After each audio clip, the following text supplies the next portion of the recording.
para nós é uma alegria muito grande sempre que temos a oportunidade de estudar a doutrina espírita. Porque quando a gente vem preparar uma palestra, um estudo, enfim, a gente mergulha um pouco mais, faz um mergulho mais profundo naquilo que a gente vem já lendo, estudando, tentando exercitar ao longo desses alguns anos de doutrina espírita. E, como nos disse Allan Kardec, só é inabalável a fé que pode enfrentar a razão face a face em todas as épocas da humanidade. Por que Kardec nos diz isso? Ele nos diz isso porque a doutrina espírita, ela é baseada num tríplice aspecto: filosofia, ciência e religião. Filosofia porque ela nos faz pensar, ela nos faz questionar, ela nos faz refletir. Ciência, porque o método utilizado pelo codificador da doutrina espírita, Allan Kardec, foi um método científico, porque todos devem saber, se não sabem, a doutrina espírita, ela não foi criada por Allan Kardec, ela foi apenas compilada, codificada, organizada pelo professor Rivail. Então, usando o pseudônimo de Allan Kardec, nos trouxe de uma forma organizada, metodológica, a doutrina dos espíritos, porque ela foi trazida pelos espíritos. E ela não foi criada com o lançamento, não apareceu e surgiu apenas no lançamento do Livro dos Espíritos em 1857. Desde que o mundo é mundo, desde que existem espíritos, e nós vamos ver isso hoje, as manifestações espíritas acontecem. E ela é religião. Por que é religião? Há debates grandes aqui na nossa casa sobre se a doutrina espírita é uma religião, mas ela é uma religião porque ela tem um cunho moral. O cunho moral, o cunho de transformação moral do ser humano. Porque não adianta nada para nós termos apenas a ciência, termos apenas a filosofia, se não tivermos a moral, que é o que promove a transformação. E utilizando esse tríplice aspecto, a doutrina espírita está aqui entre nós. E Kardec nos diz: devemos enfrentar a razão face a face em todas as épocas da humanidade.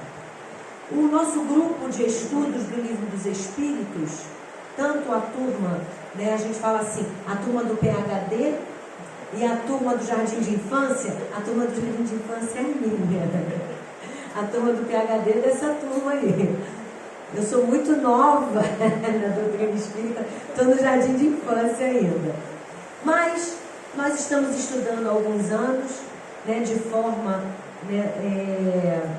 aprofundada a doutrina espírita, e chegamos à ideia de trazer esse estudo de forma a apresentar e também abrir uma vez por mês, para que nessa nossa reunião pública a gente possa abrir também de uma maneira rápida, concisa, sucinta, para perguntas.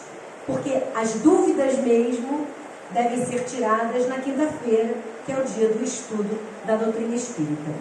E no mês passado, o Davi falou sobre a existência do espírito, não foi? Foi do princípio inteligente ao homem. E hoje nós vamos falar, coube a nós falar sobre os princípios básicos da doutrina espírita.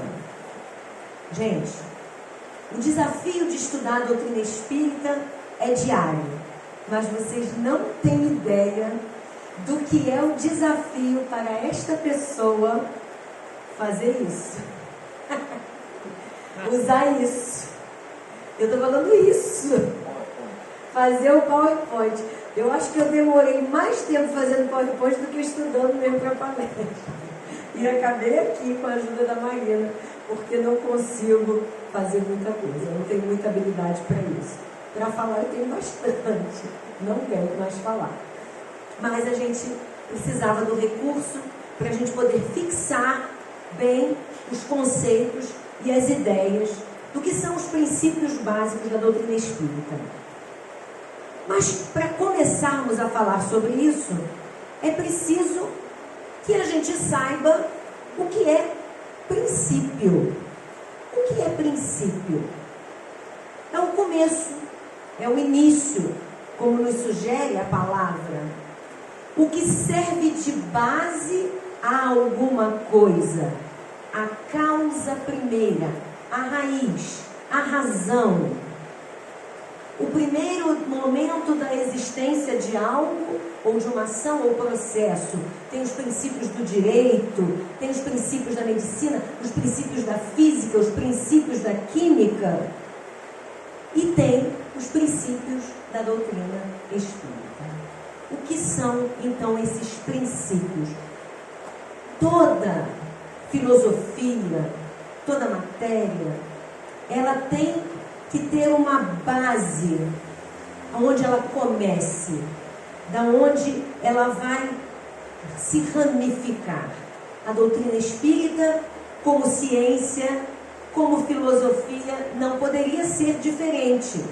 E por isso, os espíritos e Kardec, no seu estudo, nos trouxe os 5 princípios básicos da doutrina espírita. São eles: a existência de Deus, a existência do Espírito, a imortalidade, a reencarnação, a comunicabilidade dos espíritos, a pluralidade dos mundos habitados. Nós vamos falar de cada um deles. Para nós nos considerarmos espíritas, a gente precisa acreditar nessas 5 coisas, nesses princípios. Porque porque a existência de Deus, várias religiões, ou às vezes pessoas que não são religiosas, que não seguem uma religião, mas acreditam em Deus. A imortalidade da alma, a existência do espírito ou da alma, outras filosofias religiosas também acreditam, e nem por isso são espíritas. A reencarnação, de uma maneira diferente, não como nós a compreendemos, algumas filosofias, algumas doutrinas também acreditam. A comunicabilidade dos espíritos, não de uma forma tão aprofundada, tão minuciosa como Kardec nos trouxe, outras filosofias também acreditam, embora não sejam espíritas. A pluralidade dos mundos habitados, tem gente que não acredita nada ali para cima, mas acredita nisso.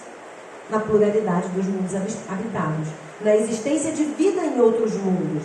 Mas para nós espíritas, para que a gente fale, sou espírita, eu preciso ter certeza, mas não porque é um dogma, não porque a doutrina espírita veio e disse, olha, é isso, para ser espírita é isso, sem questionamento. Não. Porque Kardec e os espíritos, na verdade, nos trouxeram todos esses princípios de forma clara, objetiva, fundamentada. Então, vamos a eles. A existência de Deus. Desde que o mundo é mundo, povos da antiguidade, e a gente está falando aqui da Terra. Vamos falar da Terra, porque a gente agora está na Terra. Desde que a Terra é a Terra, vamos falar desde que o mundo é mundo, desde que a Terra é a Terra, povos da mais remota antiguidade consideram a existência de um ser, de algo, de um Criador.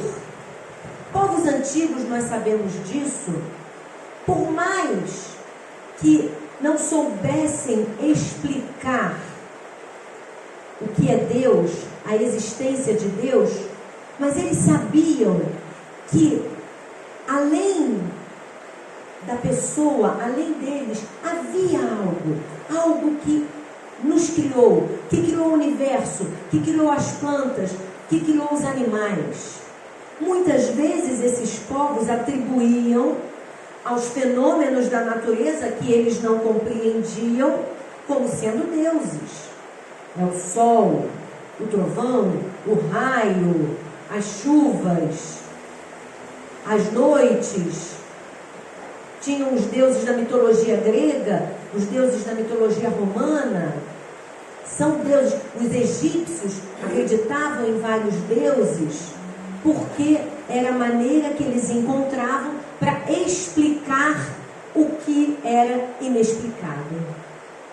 Mas há, segundo os estudiosos, há um axioma que devemos respeitar. Tudo o que não é criado pelo homem tem um criador. Tem um ponto inicial.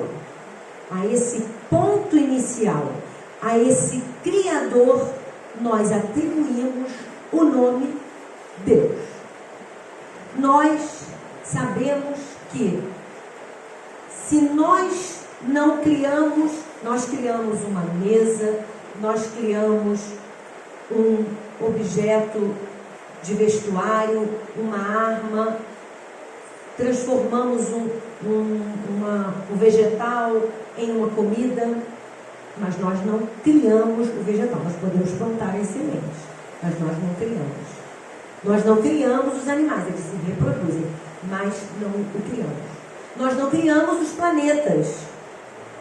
Então, temos que respeitar. Se não é obra do homem, é obra de alguém, de alguma coisa. E Kardec, na sua sabedoria, embora fosse de origem católica, mas era protestante à época, faz a primeira pergunta do Livro dos Espíritos: o que é Deus? Ele não pergunta quem é Deus aos espíritos.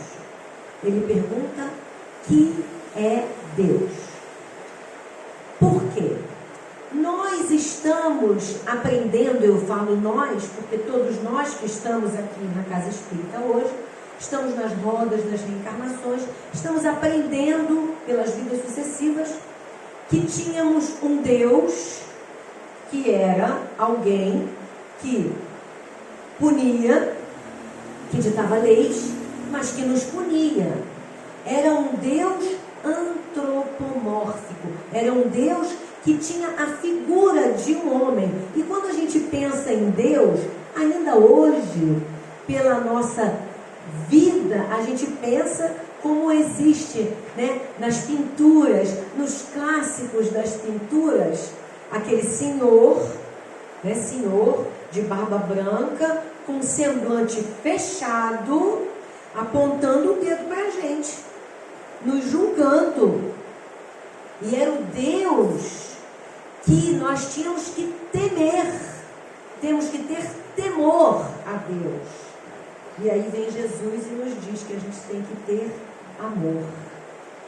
E aí vem Jesus, e aquele Deus que pede a Abraão que sacrifique seu filho primogênito, que todos nós sabemos que o primeiro filho, o primogênito, na cultura judaica, é importantíssimo. E aí Deus pede a Abraão que vá ao templo, ao altar, sacrificar em prova da sua fé, da sua fidelidade a Deus. E Jesus vem e nos mostra um Pai que é amor, que é bondade e misericórdia. Então, os Espíritos respondem a Kardec: o que é Deus? É a inteligência suprema, a causa primária de todas as coisas. Se Deus é a inteligência suprema, nada há no universo mais inteligente do que Deus. Se Deus é a causa primária de todas as coisas, não há nada antes de Deus. E isso para ficar por aí. Depois Kardec, a gente não vai fazer uma palestra sobre isso, mas depois Kardec vai, a gente diz assim, futucando os espíritos. E eles vão respondendo a Kardec até um determinado momento que ele fala assim, olha, o que vocês podem compreender é essa explicação.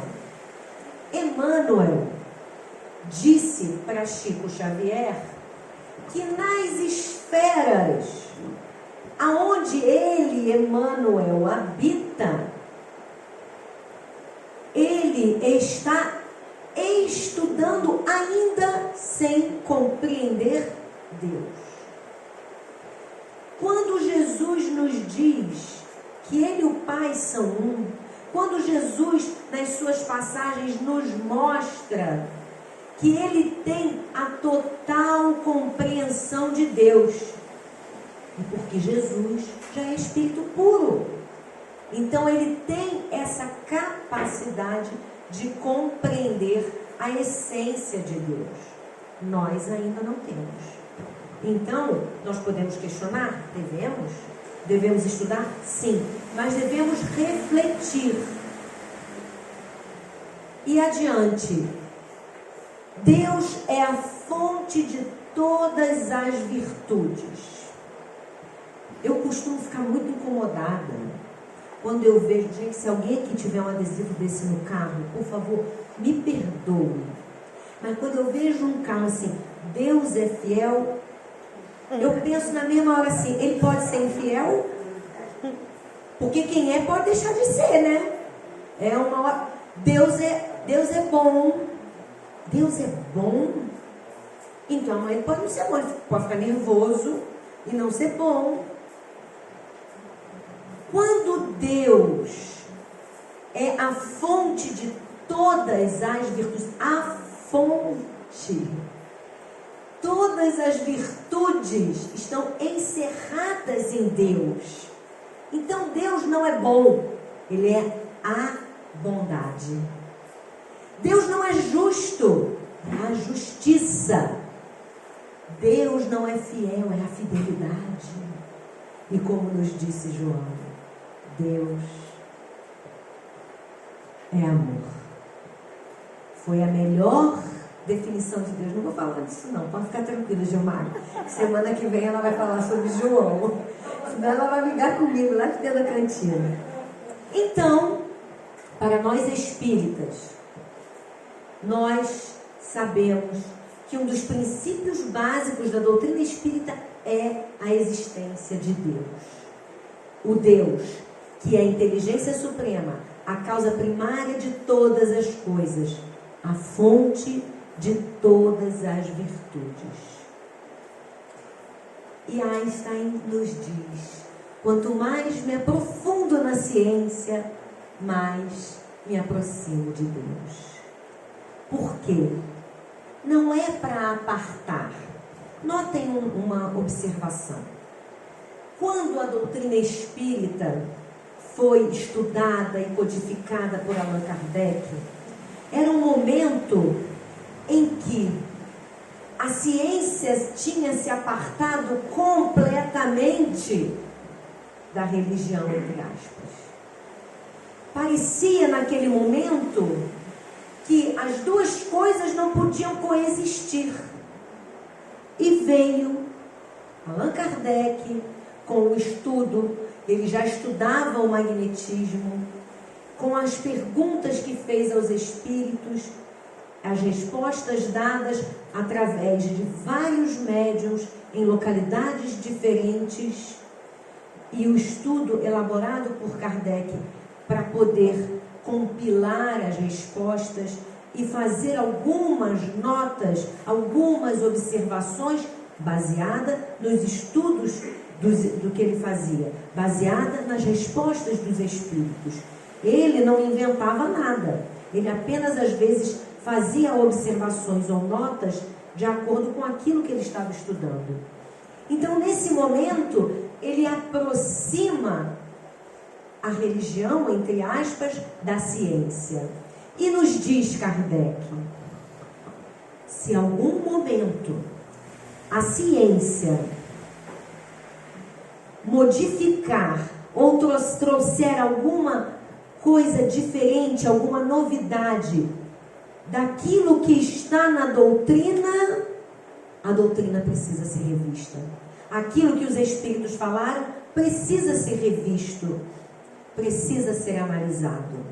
O que acontece é que hoje, até hoje, os Espíritos, eles só ampliam, de acordo com os conhecimentos da atualidade, aquilo que eles vêm trazendo ao longo desses séculos.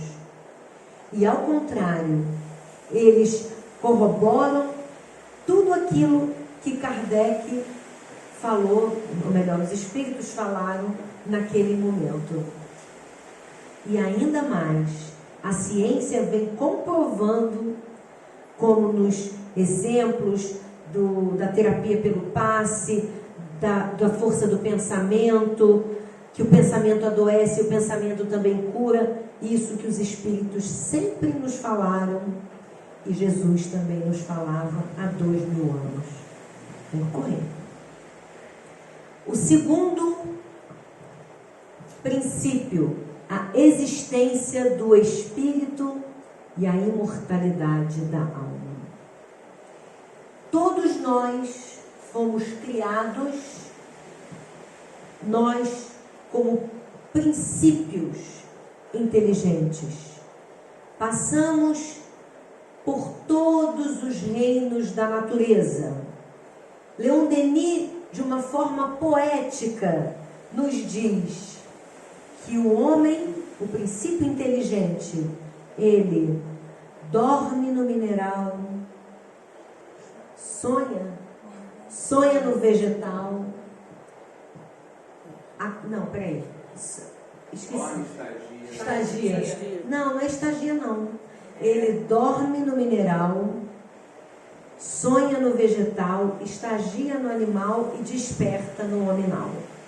É uma forma poética de nos dizer que nós, esse princípio inteligente, que num dia é individualizado e transformado em espírito, em alma imortal, porque nós não somos eternos.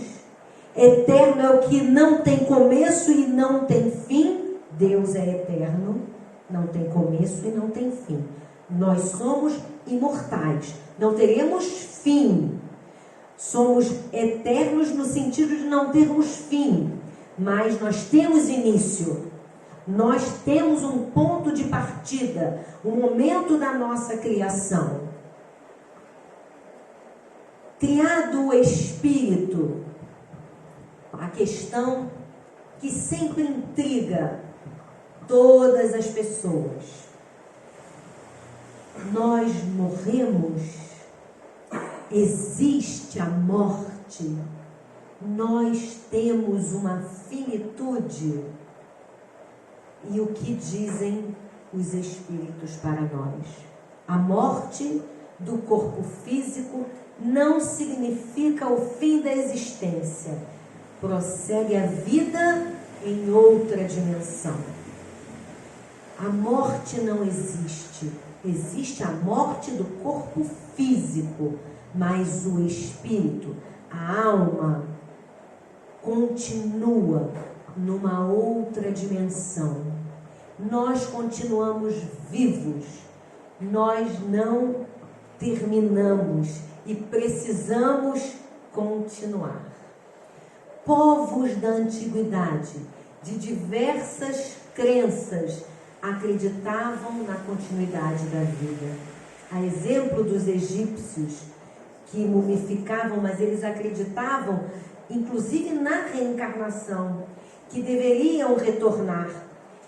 Os romanos acreditavam que o espírito deveria seguir, inclusive seguir até o Hades, dar as moedas para Caronte.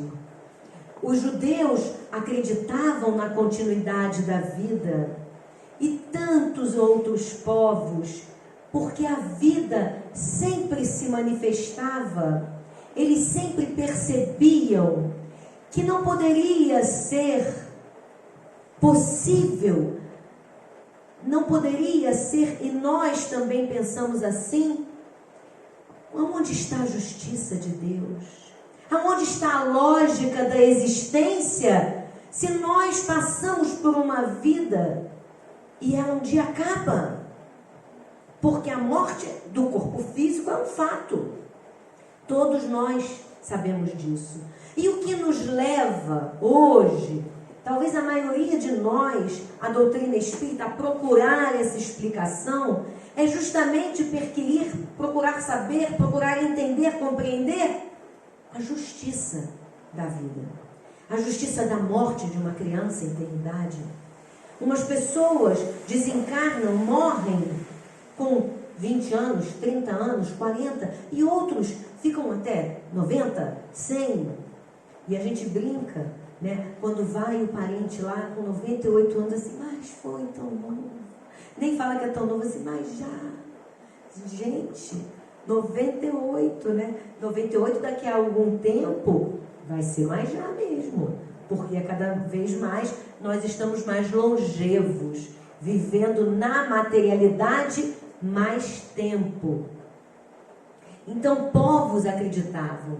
Há também as provas da existência do espírito através das comunicações mediúnicas, das lembranças de vidas passadas, da terapia de vidas passadas. Isso é bem moderno, mas nós sabemos, e volta e meia circula aí nos grupos do WhatsApp, na internet, essas crianças que vêm já tocando piano com 2, 3 aninhos, às vezes fazendo cálculos, às vezes falando coisas que você fica assim, não é possível. Às vezes parentes, crianças que chegam à família e falam. Eu tenho um caso de uma conhecida que ela teve um filho que desencarnou. Não, a irmã teve um filho que desencarnou novo, com 12, 13 anos, 14 anos, assim, novinho. E depois ela teve um filho, esse sobrinho já tinha desencarnado, alguns anos depois ela teve um filho. E o menino, assim, novinho, com 3, 4 aninhos, chegou na casa da tia, entrou, foi no quarto, que era do primo, que seria primo, falou assim, ai, que saudade que eu tava do meu quarto. Aí ficou todo mundo assim, seu quarto não, mas o seu quarto não é aqui não. É, sim. Esse aqui é o meu quarto, esse aqui era o meu quarto, era ali que eu brincava de bola. E começou a descrever, ela é espírita, essa moça, e começou a descrever. E aí ele virou para ti e falou assim, eu até tô achando, ele falou uma coisa assim, uma criança musical, eu tô achando um pouco estranho, porque a minha mamãe, ele falou assim, a minha mamãe Cláudia não era minha mamãe. E é porque a tia era a mãe. E aí depois eles, em reunião mediúnica, foi realmente comprovado, que já estava comprovado. Porque ele nunca havia entrado na casa. E parece que teve uma história também com um cachorro. Com um cachorro da família, eles tinham parece que um Rottweiler. E o garoto foi direto aonde o Rottweiler ficava. E todo mundo apavorado, né? Nossa, o cachorro, o garoto lá, fazendo carinho no cachorro, novinho. Todo mundo assim, ficou assim, não, ele já me conhece. A criança era assim.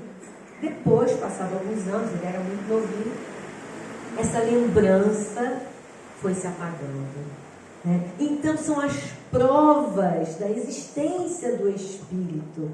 E para nós, ainda mais, a gente vai falar daqui a pouco, a prova da reencarnação. Mas o Espírito prossegue. E o mais bacana disso tudo é a comunicabilidade dos Espíritos, que nos mostra também a possibilidade, a existência dessa vida. E essa comunicabilidade, gente, a gente vai falar quando a gente falar desse princípio, porque isso é um dos princípios básicos da doutrina, nós vamos falar sobre ele, não é só para aqueles que a gente acha que são aqueles médiuns ostensivos. Todos nós somos médiuns, como nos disseram os Espíritos. Então, a existência do Espírito, a imortalidade da alma, é um dos princípios básicos da doutrina. Nós sabermos que vamos continuar vivos em outra dimensão, é um grande conforto, é um grande consolo aos nossos corações.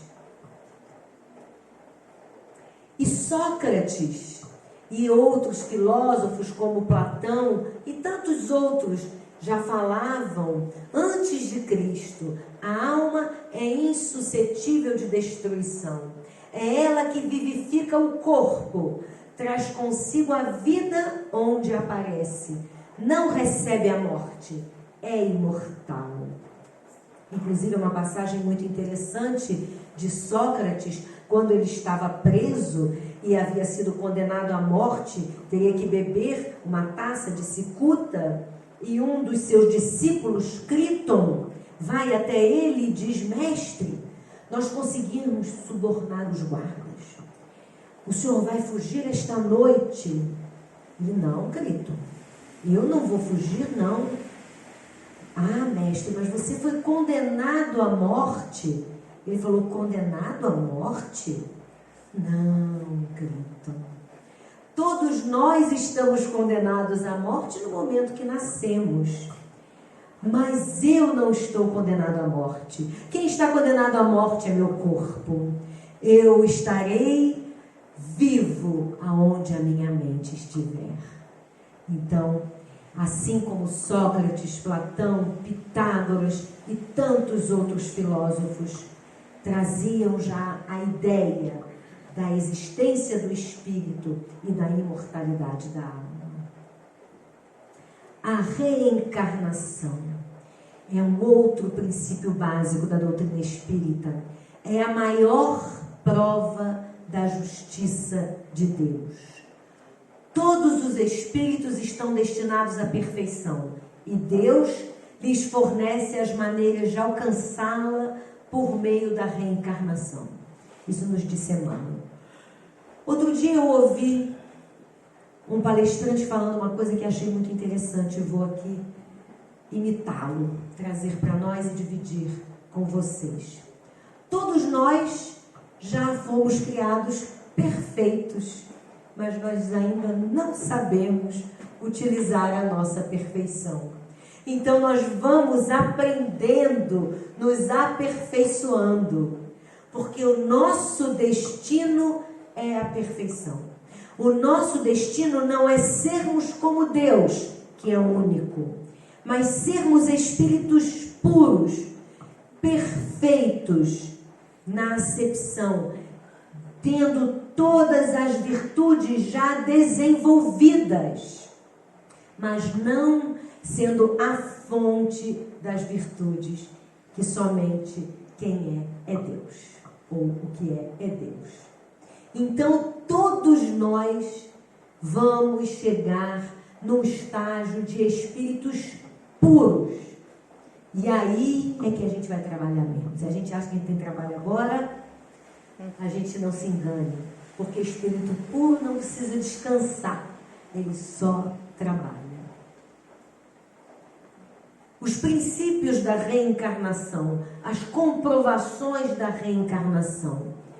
O que é a reencarnação? É o retorno do espírito à vida material, à vida corporal. Nós precisaremos reencarnar tantas vezes quantos forem necessários para nós purificarmos, nos depurarmos, para nós aprendermos. Possibilita o melhoramento progressivo.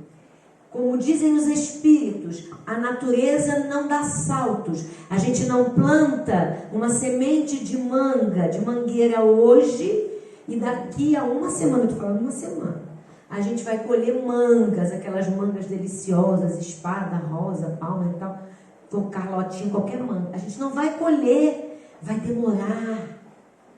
A semente tem que germinar, tem que vencer a terra, tem que vencer as intempéries, tem que se transformar numa árvore frondosa, passar pelas estações, florescer e frutificar. Assim somos nós enquanto espíritos imortais. A reencarnação possibilita o nosso melhoramento progressivo e não depende de ninguém, a não ser de nós mesmos. O esforço é nosso. Na reencarnação, temos o livre-arbítrio. Podemos fazer as nossas escolhas. E estamos sujeitos, em função do livre-arbítrio, da nossa liberdade de escolher, a lei de causa e efeito. Se nós escolhemos o nosso caminho reto, teremos uma resposta positiva. Porque muitas vezes nós vemos assim, nossa, mas aquela pessoa, coitada, né? A gente vê a pessoa é boa, mas a pessoa sofre. A pessoa parece que só nada dá certo na vida da pessoa, mas é uma pessoa boa. Porque nós temos o olhar voltado para esta vida atual. Nós temos o olhar, um foco na existência atual. Quando, na verdade, às vezes, nós estamos colhendo hoje os frutos da nossa semeadura do passado. É o livre-arbítrio e a lei de causa e efeito. Ah, Andréia, mas nós não evoluímos na espiritualidade? Nós não podemos evoluir quando estamos na erraticidade, que é o nome, entre aspas, técnico, quando nós estamos entre uma reencarnação e outra no mundo espiritual. Nós não podemos evoluir ali? Podemos, mas menos. Porque lá no mundo espiritual, nós estamos todos habitando a mesma faixa vibracional. Ali, nós estamos todos que pensamos mais ou menos da mesma maneira. Aí aquela pessoa, né, que vem assim, com a possibilidade de fazer um favor para nós, de saber se nós estamos, se já somos pessoas pacientes, se já somos pessoas tolerantes.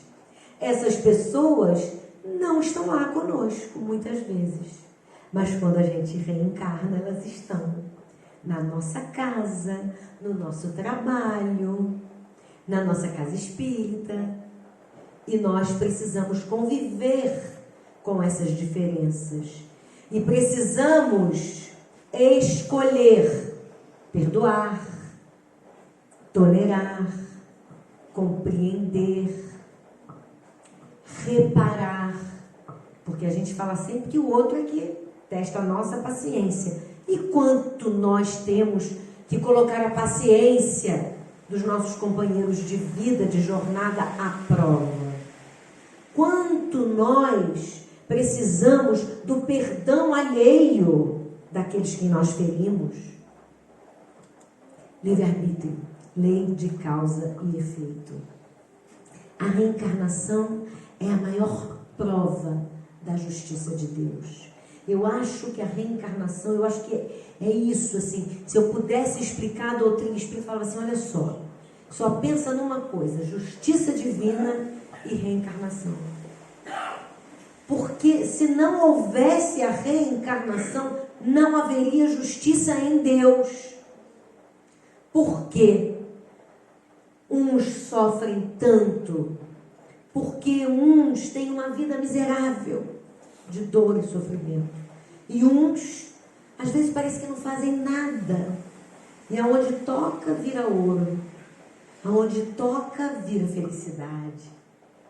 Mas nós não sabemos também o que esse ser já amealhou, já plantou para colher. Ou a oportunidade, o refresco, porque a espiritualidade também faz isso, dá o refresco para a gente tomar um gás numa existência e poder seguir nas lutas numa outra. E também para a gente aprender a saber valorizar quando nós estamos com uma vida, entre aspas, né, fácil. Porque, vamos falar a verdade, aqui na Terra nunca é vida fácil para ninguém. Por mais que a gente olhe as estrelas de Hollywood, com dinheiro, beleza, sucesso, portas abertas, aquela vida de glamour, né, que a gente olha muito isso, a gente não sabe, às vezes, as doenças físicas, morais, a solidão, a depressão, que às vezes acomete aqueles que a gente acha que tem uma vida maravilhosa. Então, a justiça de Deus é a maior prova da reencarnação. Esse slidezinho aí, o Ministério da Reencarnação, a gente lá, quando a gente pode escolher, né? Escolheu a veste física. Danado lá está escolhendo uma prova difícil, olha lá. Está no cabide lá, sem perna. O outro lá, o mentor está olhando assim meio preocupado, o outro com a fichinha dele. Mas nós tenhamos a certeza, nos nossos planejamentos reencarnatórios, somos assessorados. A nossa liberdade de escolha é relativamente limitada. E ela é bem limitada de acordo com a nossa evolução, com o nosso estágio evolutivo. E ela é proporcional, E ela é proporcional à nossa evolução. E sempre teremos aquilo que nós necessitamos e podemos suportar. Kardec nos diz, a cada nova existência, o espírito dá um passo adiante na senda do progresso. Nós não regredimos, podemos até estacionar, podemos até não dar passos para frente, ficar no mesmo lugar, mas não andamos para trás no processo de evolução. A comunicabilidade dos espíritos, isso aí é um desenho de uma reunião mediúnica bem antiga. Desde que o mundo é mundo, desde que existem espíritos, os espíritos se comunicam. Na antiguidade existiam as pitonisas, os adivinhos, os profetas, e também não é prioridade da doutrina espírita. A comunicabilidade dos espíritos faz-se pela mediunidade. E aí nós falamos, de uma maneira geral, da mediunidade que nós chamamos a mediunidade ostensiva. É aquela mediunidade de tarefa. A gente não fala de missão, porque missão é algo muito grande, como a do Chico, mas de tarefa, né? Que nós reencarnamos com um corpo físico, com um aparelhamento apropriado para desenvolver um trabalho, uma tarefa mediúnica. Mas e se eu não for espírita, eu vou poder desenvolver isso? Vai. Em qualquer lugar vai. De algum jeito vai. Você vai ter premonições, você vai ter sonhos, você vai ter intuições, você vai ter, como nas nossas igrejas irmãs, revelações. Isso nada mais é do que contato mediúnico. Agora, como nos dizem os espíritos, todos somos médiuns, porque todos nós recebemos a influência do mundo espiritual. Todos nós, é igual em desenho animado, a gente tem aquele anjinho, aquele espírito protetor que fala aos nossos ouvidos, aos nossos sentidos, e nós às vezes percebemos de uma maneira, de uma forma de uma intuição que chega até nós. Às vezes a gente percebe a presença quando nós dormimos e às vezes encontramos entes queridos que já partiram, que já estão no mundo espiritual. São encontros. Isso é contato mediúnico. O intercâmbio entre o mundo físico e o espiritual. Nós temos esse contato entre o mundo físico e o espiritual através da mediunidade. Também é comprovação da existência da alma, da imortalidade, porque aqueles espíritos, ou nós, quando desencarnamos e entramos em contato com os encarnados, estamos comprovando a imortalidade da alma. É existente em todos os povos e crenças, todos nós, em vários povos, como falei, as pitonisas, os adivinhos, os leitores de mão, de carta, que na verdade não é a carta, mas é a intuição mediúnica. Nas tribos, os pajés sempre tem muito... tem um outro nome também, me ajuda aí, esqueci, eu estudei, mas esqueci o nome. De um nome específico que era dado se eu não me engano, na Grécia, os povos da Grécia. Eu acho que eram as pitonisas e os pitons, que eles liam, eram médiums, na verdade. Todos somos médiums. Oráculos, obrigada. Todos somos médiums, porque todos nós recebemos a influência do mundo espiritual. Chico Xavier nos diz: mediunidade é assim, aprimoramento constante, lutas sem trégua contra o personalismo, exercício de humildade, estudo e devotamento ao próximo. Infelizmente, muitos médiuns acham que mediunidade é só contato com os espíritos. Os nossos benfeitores, mentores espirituais, nos dizem, alguns especificamente, nos dizem às vezes nas reuniões mediúnicas: se o que vocês ouvem e presenciam numa reunião mediúnica não servir para a vida de vocês, isso aqui não serve para nada. Porque é uma lição para nós. Ver às vezes o sofrimento de um irmão desencarnado é uma lição para nós, de como nós queremos chegar ao mundo espiritual. Da mesma maneira, é uma lição para nós, quando nós vemos a alegria dos reencontros, familiares queridos que mandaram uma mensagem, que está com saudade, que ama, mas que está seguindo. O júbilo dos espíritos que já encontraram um caminho, que já despertaram e estão felizes por reconhecerem-se vivos, também é uma grande lição para todos nós. E para encerrar, os princípios básicos da doutrina espírita: a pluralidade dos mundos habitados. E quem nos deu a maior afirmação sobre essa questão foi Jesus, que nos disse: há muitas moradas na casa do meu Pai. O universo não pode ser desabitado. E existem esferas diferentes de habitação. Por quê? O mundo espiritual é uma outra dimensão. O mundo espiritual é um mundo habitado por espíritos. Há também a classificação dos mundos quanto ao seu grau de evolução. Hoje nós sabemos que o planeta Terra é um mundo de expiações e provas.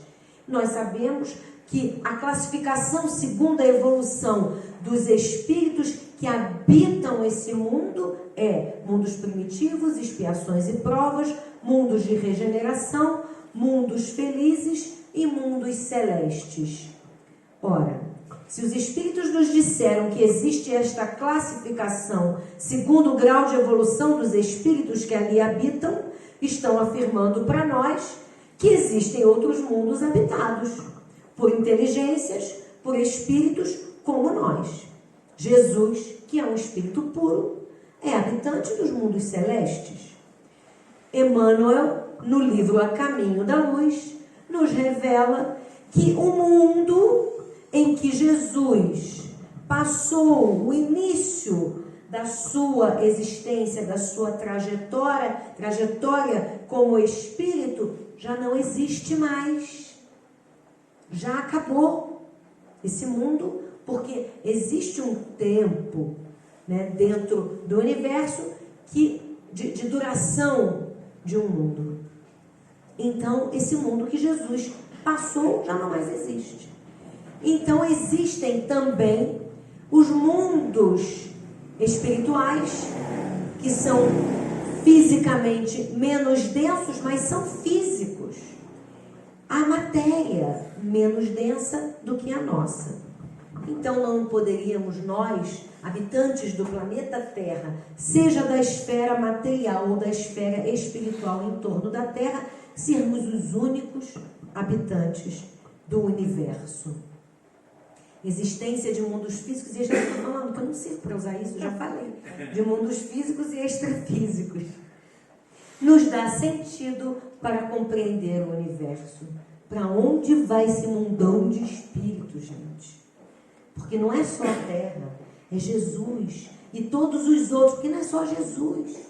Evoluído como Jesus, existem outros e tantos outros e tantos outros. Eu fico imaginando, se Jesus é um espírito puro, e se a evolução não cessa, e se Jesus é o espírito coordenador, criador do planeta Terra, que hoje é um mundo de expiações e provas, imagina a galera que coordena os mundos de regeneração, os mundos felizes e os mundos celestiais. Sei lá como é que é esse governo, né? Não dá nem para entender. Deve ser uma coisa, não tem discussão, deve ser tudo assim. Não, tá bom. Transmissão de pensamento assim, pá, tudo. Deve ser lindo, né?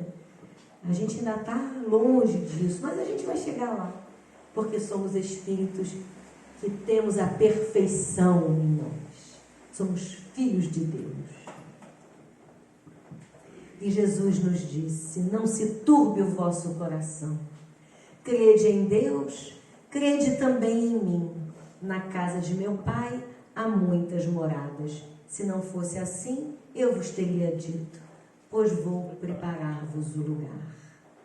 E nos disse, nessa passagem ainda um pouco mais adiante, e eu vos enviarei o Consolador prometido.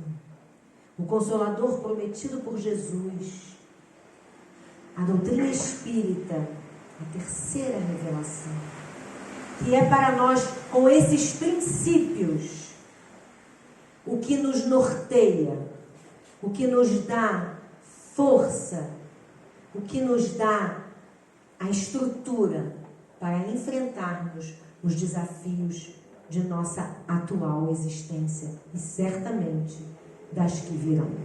Então agora eu vou passar para vocês. Deixa eu só ver aqui se agora é a música. É a música. Dá licença, vou tirar. Deixa aí. Deixa a musiquinha para o final mesmo, já que eu adiantei, passei um pouquinho da hora. Eu não sei para usar isso, já falei. Passar para as perguntas, toma. Gente, desculpa, a gente hoje vai atrasar um pouquinho.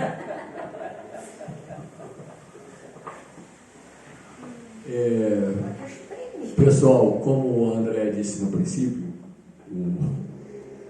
e o Flávio também, nós temos um pouquinho de tempo para que vocês façam perguntas, né? Dirigidas a André, naturalmente, perguntas que devem ser o mais objetivas possíveis para que a gente possa aproveitar ainda o tempinho que nós temos, tá bom?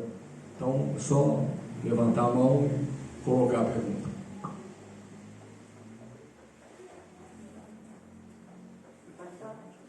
Eu gostaria de tirar uma dúvida, André, no final da palestra sua brilhantíssima, como sempre. Quanto a esse empilhamento, né, do mundo primário, dos espíritos ainda naquela solidão, etc. Depois ele vai evoluindo e sempre há uma coordenação para isso. Você deu um nó na cabeça, acho que na minha deu, não é? Quem coordena isso, né? Por que não voltam? Por que ficam lá? Então, são duas perguntas para um único caso. Eu não sou espírita, eu venho de uma outra religião aqui, mas me sinto muito bem. Mas eu sou um espiritualista. Né? E onde é que eu quero chegar com toda essa minha falácia? Dizer assim, você coloca que existem espíritos que voltam muito rápidos. Você deu um exemplo aí de um garotão aí, foi muito rápido. E existem esses doutrinadores da doutrina espírita, vou botar isso no errado para não confundir, que a gente não ouve falar que eles retornaram. Eles estão coordenando esses trabalhos aí fora. Se é isso, eu entendi tudo. Bom, primeiro, o tempo que vai demorar para reencarnar, que a gente demora para voltar, ele é muito variável, de acordo com a necessidade. Normalmente, espíritos que desencarnam em idade jovem, normalmente eles reencarnam mais rápido. Porque eles completaram ali um pedaço, vou falar assim. Então, normalmente, essas reencarnações, elas costumam, não é uma regra geral, não é absoluto, mas costumam reencarnar mais rápido. Outras reencarnações rápidas, normalmente espíritos muito comprometidos no mal, às vezes têm reencarnações compulsórias, não participam de absolutamente nada do seu projeto reencarnatório. Eles praticamente desencarnam e reencarnam. Existe um livro que eu indico sempre, esse livro, um livro que eu gosto muito. É uma leitura muito fácil, chama Eustáquio, 15 séculos de uma trajetória. Não é a primeira reencarnação do Eustáquio e nem em 15 séculos ele reencarna 17 vezes. São 17 reencarnações. Porque é mais ou menos assim, papo. É assim, conta mais ou menos como é que é lá no mundo espiritual, o que ele deve fazer na reencarnação, ele reencarna. E aí conta um pedacinho daquela vida dele, pai, ele desencarna. Ele tem, eu não vou dar spoiler do livro, mas ele tem um defeitinho predileto. Então assim, é uma luta para a espiritualidade conseguir fazer ele vencer esse defeitinho predileto. Ele vai melhorando. Mas é impressionante, colocam ele em todas as situações. A espiritualidade amiga que coordena o planejamento reencarnatório dele. Esses espíritos que a gente não vê reencarnando, Emmanuel, não está aí há um tempão. Porque esses espíritos estão sendo mais úteis na espiritualidade do que reencarnados. Eles já não têm tanta, eles vão precisar reencarnar, mas eles ficam mais tempo porque eles estão trabalhando na espiritualidade. Entendeu? Vou dar um exemplo para você do benfeitor Bezerra de Menezes, que ele já foi convidado, ele já podia fazer um upgrade, né? Ele já podia reencarnar no mundo de regeneração, não é na Terra que está virando o mundo de regeneração, já no mundo de regeneração. Foi convidado, não lembro que livro está isso, foi convidado por Maria de Nazaré para reencarnar no mundo de regeneração. E ele falou, olha, enquanto estiver na Terra, lágrimas que eu possa secar, eu prefiro ficar na Terra. Como eles também podem escolher, ele não precisa, ele vai reencarnar uma hora, mas ele ainda está na psicosfera da Terra, ajudando a todos nós. Então esses espíritos vão reencarnar, mas a reencarnação deles não precisa ser tão rápida. A gente quer... Fala. E Emmanuel, como você falou, já reencarnou, mas nem sempre a gente sabe, porque eles estão fazendo alguma coisa importante, sim, mas não que nós precisamos saber. Às vezes a gente não sabe se ele reencarnou ou não. Uns dizem, mas eu não tenho nenhuma... nada que ateste isso, até porque o Chico que dava mensagem e tal, pode falar. O IBGE não tem nenhum departamento que meça isso, não. Mas a literatura espírita está com uma média de tempo de reencarnação 150 anos, se não fala memória. No livro, tem um livro que é 250 anos. 250 anos. É André Luiz. Mas é muito relativo isso. É muito relativo. É muito relativo. Não tem. Nós temos que considerar também que muitas reencarnações são compulsórias e rápidas. É isso que eu falei. Para a recomposição perispiritual. É um caso típico, por exemplo, da pessoa que suicidou-se e aquilo criou uma desfiguração do seu perispírito. Para que ela possa vir amanhã reencarnar no processo normal, ela tem que repetidas vezes, até morto, né? Para a recomposição daquele perispírito. Tem um caso interessante que é do... Todo mundo conhece, que está num livro, eu não sei qual é o livro, é do Dr. Humberto, de Portugal, que é da UMEC, e ele estava construindo a UMEC, e dali a 3 anos ele precisou voltar para poder dar continuidade a essa obra que é a UMEC, que é a União Municipal Espírita de Petrópolis. Interessante. Então, assim, não existe uma regra, mas assim, à medida que o espírito evolui, demora mais. Quanto mais evoluído, demora mais. Agora, para desencarnar também. Às vezes está fazendo tanto bem aqui na Terra que demora mais para desencarnar. A exemplo do Divaldo, a exemplo do Chico Xavier, a exemplo da Madre Teresa. Esses grandes benfeitores, eles ficam mais um pouquinho também.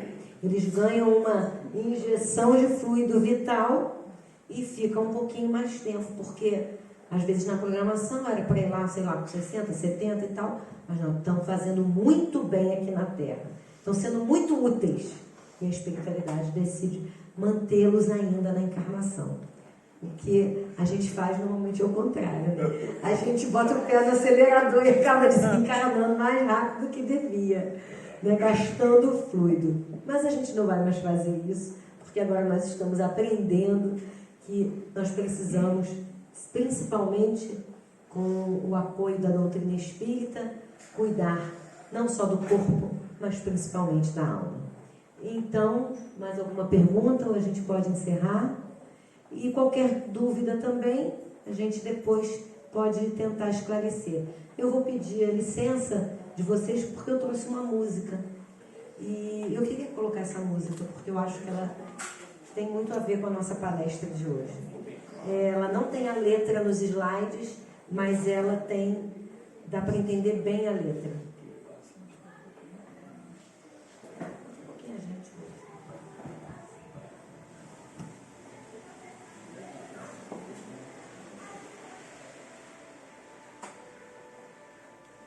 Eu sou maior do que era antes, e sou melhor do que era ontem.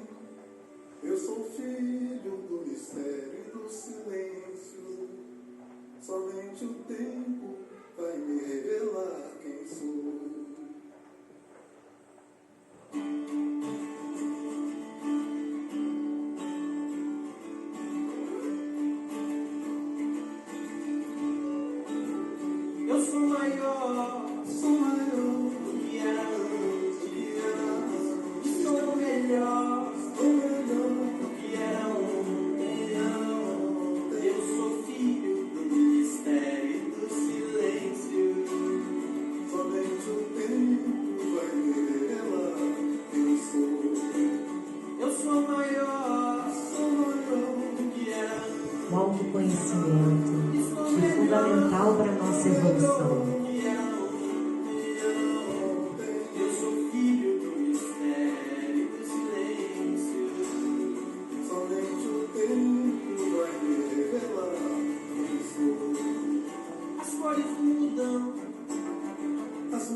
Depois da tempestade vem a bonança.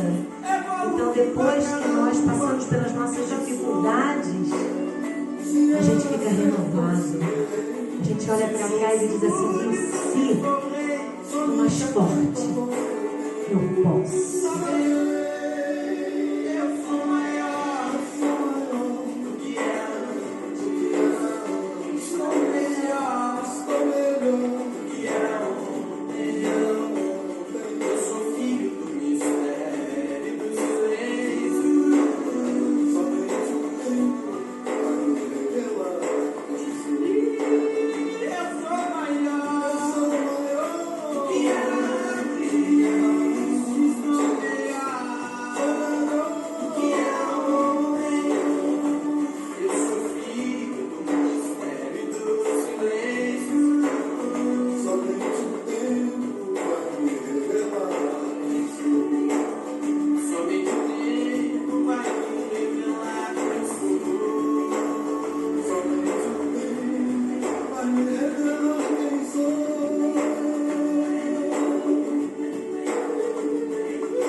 que a gente utilize muito bem esse tempo.